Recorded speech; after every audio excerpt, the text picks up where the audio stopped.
நண்பர்கள் அனைவருக்கும் வணக்கம். இன்னைக்கு நம்ம அந்த வீடியோல நாளை தமிழகத்தில் மீண்டும் பல மாவட்டங்களில் கனமழை என்ற தகவல் வெளியாகியுள்ளது. ஸோ அதை பத்தி தான் இப்ப நம்ம பார்க்க போறோம்.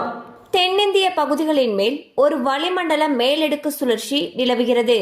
இன்று வட தமிழகத்தில் ஒரு சில இடங்களிலும், தென் தமிழகத்தில் ஓரிரு இடங்களிலும், புதுவை மற்றும் காரைக்கால் பகுதிகளிலும் இடி மின்னலுடன் கூடிய லேசானது முதல் மிதமான மழை பெய்யக்கூடும்.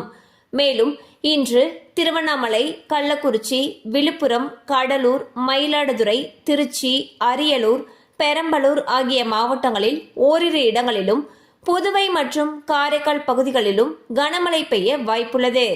மேலும் செப்டம்பர் 8ஆம் தேதியை பொறுத்தவரையில் தமிழகத்தில் ஒரு சில இடங்களிலும், புதுவை மற்றும் காரைக்கால் பகுதிகளிலும் இடி மின்னலுடன் கூடிய லேசானது முதல் மிதமான மழை பெய்யக்கூடும்.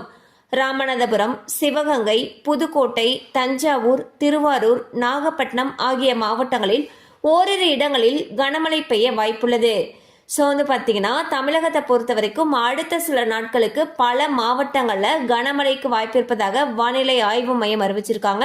ஸோ கனமழை அதிகமாக இருக்கும் பட்சத்தில் அந்த பகுதிகளில் இருக்கக்கூடிய பள்ளி கல்லூரிகளுக்கு விடுமுறை விடப்படுவதற்கான வாய்ப்புகள் அதிக அளவில் இருக்கு. கண்டிப்பாக அந்த அப்டேட் உங்களுக்கு பயனுள்ளதாக இருந்திருக்கும் நம்புறோம். மேலும் இது போல அப்டேட்ஸ் உங்களை உடனே ரீச் ஆகணும்னு நினைச்சீங்கன்னா நம்ம சேனலோட தொடர்ந்து இணைந்திருங்கள்.